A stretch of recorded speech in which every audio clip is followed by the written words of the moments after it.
This thing's going to take months to build. All right, the saga of the windows. See the windows here that Neil and Buzz looked out of as they were landing? Well, they probably had their eyes on the gauges too, but I had to do all this masking last night, again, after painting the German gray on the dark spots, as you can see here. German gray, German gray, German gray, German gray. And all up under here was all German gray too. But I decided I wanted those windows to have some contrast. So I gave them the XF23 light blue treatment. And once I did that, I said, well, I got to have gold stripes around the windows like I've seen in the reference pictures. There's like the border of them's gold, or it looks like gold to me.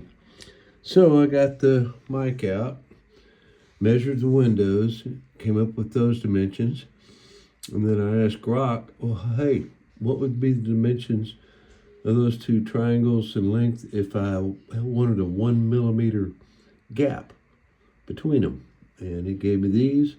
So I cut out masking tape to those dimensions, just using the lengths of the sides to give me the angles.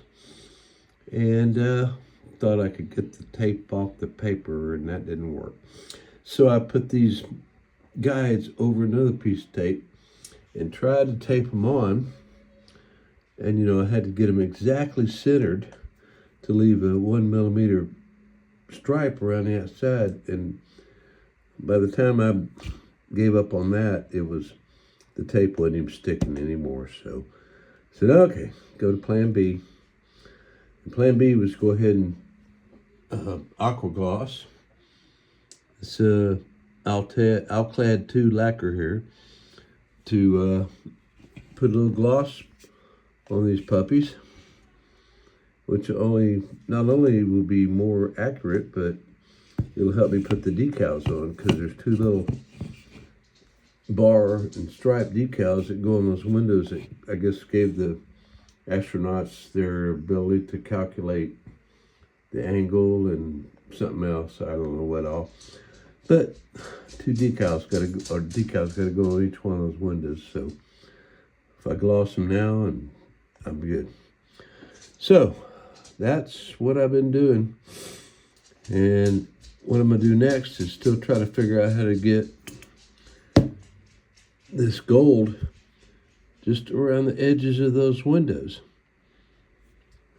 And something just occurred to me. Maybe I could cut some real thin, narrow strips of evergreen in that gold and just glue them on there. Oh, that just hit me at this moment. So that's a possibility. Anyway, stay tuned for part 10. This is part 9, I think. And yeah. Keep modeling. Later.